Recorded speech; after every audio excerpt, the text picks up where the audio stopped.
And our top focus this Saturday evening is on the controversial statements made by P. Chidambaram. Union Minister Venkaiah Naidu has now attacked Chidambaram for his remark that Kashmir was nearly lost to India because of the central government's use of brute force to silence dissent there.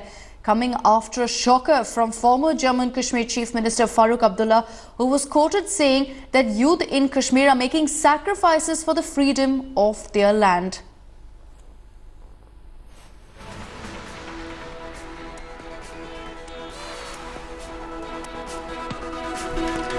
Chidambaram is under fire for his comment, panning the Army Chief General Bipin Rawat for his ultimatum to stone pelters, calling his words intemperate and thoughtless. आपके साथ BJP समझौता किए तो ठीक है, secular है, मगर PDP के साथ समझौता किए तो स्वीकार नहीं है। आपका हाथ से सत्ता चले गया, आपका लड़का के हाथ से, फिर इसलिए आप नाराज हो गया। ये क्या तरीका है? देश के हित में सोचिए, प्रदेश के हित में सोचिए, राजनीति मत करिए। देश का और एकता और अखंडता सबके लिए बहुत जरूरी है। सब लोग इसको याद में रख के बोलना चाहिए, वक्तव्य देना चाहिए। आज अगर इन सोन बच कुर्बानी दीवान छो, तुम जो चाहे एमएलए बनूं या एमपी बनूं या मिनिस्टर बनूं, तुम कुर्बानी दीवान हस्तियों बनूं हक। तुम तो अपना हर कांच जिंदगी टर्ट कांच में मरुन चाहन मगर इमो वाद करने खुदायस जिसको बंदूकन चुन पहुंचान जिसको हम ड्राम चु इस करो हर्षिल ये में मुल्क आजादी करो इस Harsil.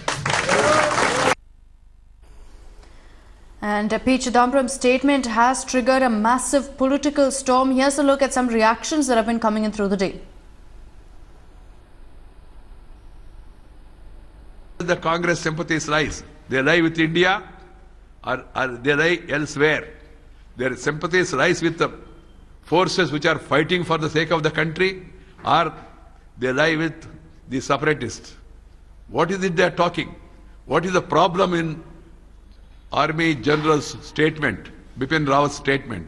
I would like to know what is the response of the Congress party, and then how can anybody support this irresponsible statement of the former Union Home Minister? All right, joining us on the broadcast now is Executive Editor Gaurav Sawant. Gaurav, another controversial statement coming in by Chidambaram, someone who has, of course, triggered controversy in the past as well for his opinion on Kashmir. But the fact of the matter, Gaurav, is that possibly this remark doesn't go down well because Mr. Chidambaram isn't just a political representative. He served as a Home Minister in the past. You're spot on there, Akshita. In the past, Farooq Abdullah is understood to have made comments on both sides. So Farooq Abdullah's comments, howsoever deplorable it may be, as some of the politicians are calling it, it's Chidambaram's statement that causes alarm. As you rightly pointed out, he's been former Home Minister of the country. He understands the situation on ground, and Kashmir's been through this. So this is a cycle of violence that Kashmir sees every couple of years. In 2010, it was the Congress government at the center. It was the National Conference government in the state. There was an unrest. There was a bout of stone pelting. 120 plus people lost their lives. But the center and the state used adequate amount of force to bring the situation back to normal. In 2016, there is a different government. So there is a BJP government at the center and a PDP government at the state. But at that point of time, political comments were made by the opposition in the state. But were such comments made at the center? Chidambaram's comments cause alarm for the simple reason he understands the situation far better, or he's expected to understand the situation far better than the two parties in Jammu and Kashmir, who the moment they're in government talk like nationalists, the moment they're in opposition talk like separatists. So that's their political thing. But in center, there has been by and large one policy on Kashmir. Here we see a lot of criticism of the way in which this is being handled, and going to the extent of saying that we've almost lost Kashmir. That is far, far from truth. The armed forces and the political establishment, according to from what my sources tell me, well within controlling the situation. What's a matter for alarm is these suicide attacks by being launched by Pakistan, by Lashkar-e-Taiba, by Jaish-e-Mohammed terrorists, and by the Hizbul Mujahideen. So that external aspect is the cause for is a bigger cause for concern. Interestingly, Gaurav, what Mr. Chidambaram has said is that the government's use of brute force to silent dissent, and this possibly is something that many people will raise their eyebrows over, because, you know, over the last few months, ever since we saw that unrest in Kashmir took place, there was a lot of debate about the violence that broke out, the use of force there, and the fact that someone like Mr. Chidambaram has said that this was unnecessary, unwarranted. Do you think it could also hit the morale of the armed forces, who also faced quite a bit of casualties during this unrest? I've been covering the armed forces for close to 2 decades, and fortunately the armed forces discard whatever politicians may say. They are far insulated. They would take what the military leadership says far more seriously. They take what the government says far more seriously. It does impact them. There's no denying the fact that comments, especially loose comments, now they are a cause for concern even for the security forces. But by and large, they take orders from the military leadership to respond to a situation, and at this point of time, the security forces are also under tremendous attack. Just 3 days ago, we've had an attack on security forces where 3 Jawans lost their lives, including one from Jammu and Kashmir.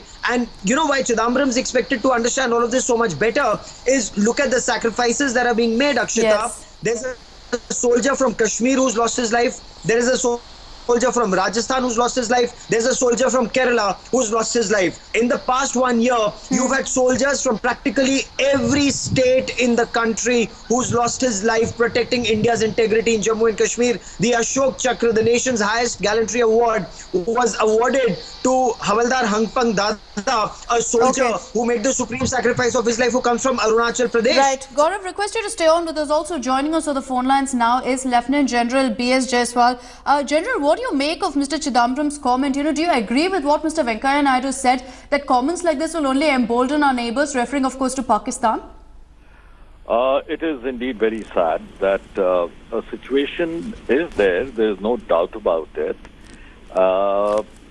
But to make such like comments, I mean, he's been a minister, he's been a home minister. It's all within him, to make any such statement. But let me tell you that any such situation can be controlled. There is no problems. It is only that we have to take a stern action, and this has been recommended time and again. It is not, I can recall when 2010 stone throwing was taking place. I will not name the person. We were having the core group meeting, and in that, one of the very senior persons from the civil administration, he made a mention that, sorry, Kashmir is slipping. So I said, what do you mean by Kashmir is slipping? There is a situation, if you make it slippery, it will slip. Yes. We have measures which are available to us. If we take them correctly, there is no question of any situation slipping. Yes, and you know, this criticism that's really coming from Chidambaram, it's not the first time he's been very vocal about his views about Kashmir. He's made some very controversial statements in the past. The Congress has distanced itself from the same. The question is, what is the Congress's stand now on Mr. Chidambaram's comments? Gaurav Sawant and Lieutenant General B.S. Jaiswal, thank you for joining us on the broadcast.